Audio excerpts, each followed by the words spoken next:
بسم اللہ الرحمن الرحیم۔ ناظرین، جیسا کہ آپ کو معلوم ہے کہ پچھلے 2 سالوں سے امریکہ اور فلسطین کی جنگ ہو رہی ہے، اسرائیل اور فلسطین کی جنگ ہو رہی ہے، تو جس میں فلسطین کے لاکھوں مسلمانوں کو شہید کر دیا گیا اور لاکھوں کو جلا دیا گیا، اور فلسطینیوں کی حرمت پر، ان کی آزادی پر حملہ کیا گیا ہے۔ اور اسی طرح ملک شام پر، اسی طرح قطر پر حملہ بھی ہو گیا ہے۔ تو یہ بات انتہائی تشویشناک ہے کہ اسرائیل آہستہ آہستہ جو ہے یہ اسلامی ممالک کی طرف بڑھ رہا ہے اور اسلامی ممالک پر حملہ کر رہا ہے۔ تو اب الحمدللہ جتنے بھی اسلامی ممالک ہیں وہ اس بات کو سنجیدگی سے لے رہے ہیں، کیونکہ قطر پر حملہ اس کی سالمیت کے خلاف ہے۔ ایک ملک کہ جس کا کوئی قصور نہیں، لیکن بہانہ بنا کر اسرائیل نے حملہ کیا قطر پہ کہ یہاں پہ حماس کے دہشت گردوں نے پناہ لی ہوئی ہے۔ اب الحمدللہ امت مسلمہ جاگ چکی ہے، اور کل کا دن جو ہے اتوار کا دن یہ انتہائی اہم ہے، کیونکہ کل کو امت مسلمہ کی آزادی کے لیے، امت مسلمہ کے دفاع کے لیے ایک بہت بڑا فیصلہ ہونے جا رہا ہے۔ ایک بہت بڑا اجلاس منعقد ہو رہا ہے جس میں تمام عرب ممالک کے سربراہان اکٹھے ہوں گے، اور ملک پاکستان کے وزیر اعظم بھی جائیں گے انشاءاللہ۔ اور اس میٹنگ کے اندر، اس اجلاس کے اندر ملک پاکستان جو ہے یہ سر فہرست ہے۔ اسی طرح محمد بن سلمان جو 3-4 مہینے پہلے اسی قطر پر پابندیاں لگانے کا سوچ رہا تھا، تو جب دوحہ پر حملہ ہوا تو الحمدللہ محمد بن سلمان نے امیر قطر کو جا کے گلے لگایا۔ اسی طرح ہمارے ملک پاکستان کے وزیر اعظم میاں شہباز شریف بھی قطر میں پہنچے، دوحہ پہنچے اور امیر قطر سے ملاقات کی، جو اس بات کی دلیل ہے کہ الحمدللہ امت مسلمہ کے اندر آج بھی وہی اخوت، وہی بھائی چارہ موجود ہے جو اللہ کے محبوب صلی اللہ علیہ وسلم نے اس امت کو اخوت اور بھائی چارے کی تعلیم دی، کہ مسلمان جسد واحد کی طرح ہیں، کہ دنیا میں اگر کسی مسلمان کو تکلیف ہوتی ہے تو اس پہ ساری امت تڑپ جاتی ہے۔ تو دوحہ پر حملہ ہوتے ہی سارے اسلامی ممالک کے جتنے سربراہ ہیں، کل کو اتوار کو میٹنگ ہونے جا رہی ہے۔ یہ میٹنگ اس لیے ہو رہی ہے کہ ایسا لائحہ عمل تیار کیا جائے، مشترکہ دفاع عمل میں لایا جائے، کہ جس کے بعد اسرائیل کو ایسا سبق سکھایا جائے، ایسا جواب دیا جائے کہ وہ کسی اسلامی ممالک پر حملہ کرنا تو دور کی بات ہے، حملے کا سوچنا بھی چھوڑ دے۔ تو کل کا جو اجلاس ہے وہ انتہائی اہم ہے، جس میں تمام عرب ممالک اور ملک پاکستان کے سربراہان اکٹھے ہو رہے ہیں،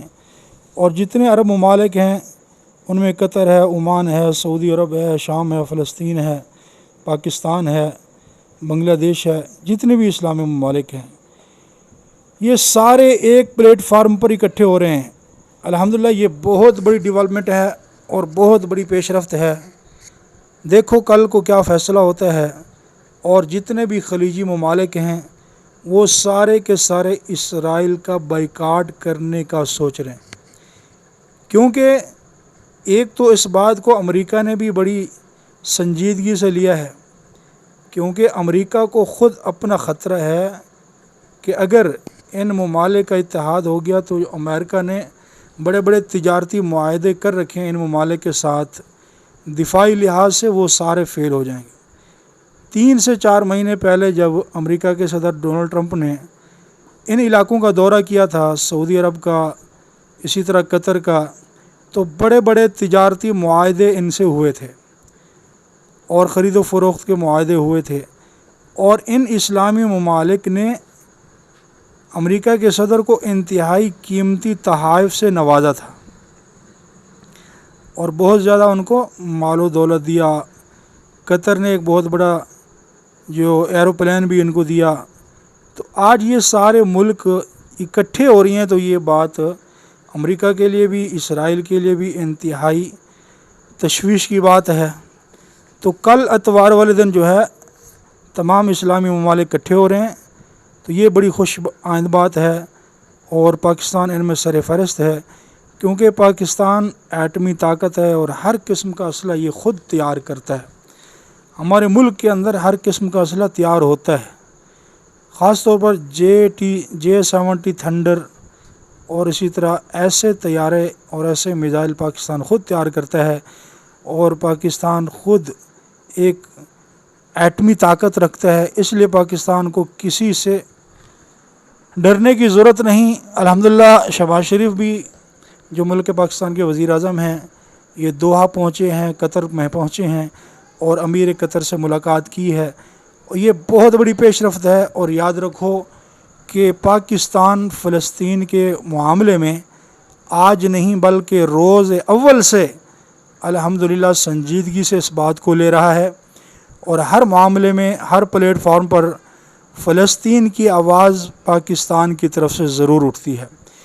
اور فلسطین کا جو وجود ابھی باقی ہے، یاد رکھو کہ یہ ملک پاکستان کی برکت سے باقی ہے۔ اگر پاکستان فلسطین کا ساتھ نہ دیتا تو یہ اسرائیل اس کو کب ختم کر چکا ہوتا۔ تو ولی عہد محمد بن سلمان نے بھی امیر قطر کو گلے لگایا، اسی طرح شہباز شریف نے بھی، اسی طرح جتنے بھی اسلامی ممالک ہیں الحمدللہ دوحہ پہنچے، قطر پہنچے، اور ایک مشترکہ پلیٹ فارم تیار ہو رہا ہے، اور یہ اس وقت کی سب سے بڑی پیش رفت ہے۔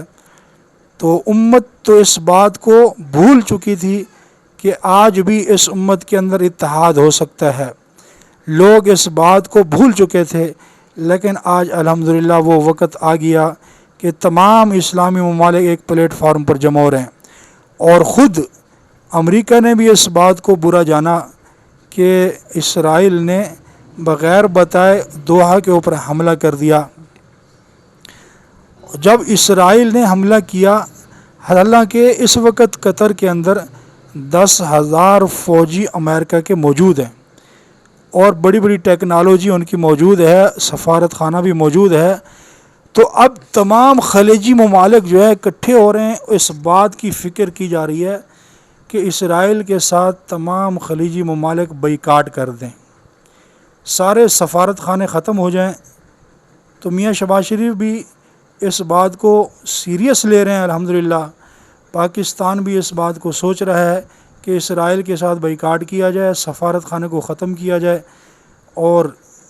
جتنا بھی ہو سکے اسلامی ممالک کے ساتھ اپنے تعلقات کو برقرار رکھا جائے۔ اور اسلامی ممالک اگر اتحاد ہو جاتا ہے، کل کو دعا کریں کہ اللہ پاک یہ اتحاد برقرار رکھے، تو انشاءاللہ یہ بہت بڑی پیش رفت ہوگی، اور کفر نیست و نابود ہوگا اور اسلام کا بول بالا ہوگا۔ تو ناظرین، آپ نے یہ ساری تفصیل سن لی کہ الحمدللہ یہ جو حملہ ہوا ہے، اس حملے کے اوپر تمام اسلامی ممالک میں تشویش پھیل چکی ہے، اور تمام اسلامی ممالک کے سربراہان ایک سٹیج پہ اکٹھے ہو رہے ہیں، اور کل کو انشاءاللہ بہت بڑی میٹنگ ہونے والی ہے۔ تو ناظرین، اس ویڈیو کے بعد آپ نے کمنٹ میں ضرور بتانا ہے کہ یہ میٹنگ جو کل ہو رہی ہے، اجلاس ہو رہی ہے، کیا یہ ہماری اسلامی سالمیت کے لیے محفوظ ترین فیصلہ ہے؟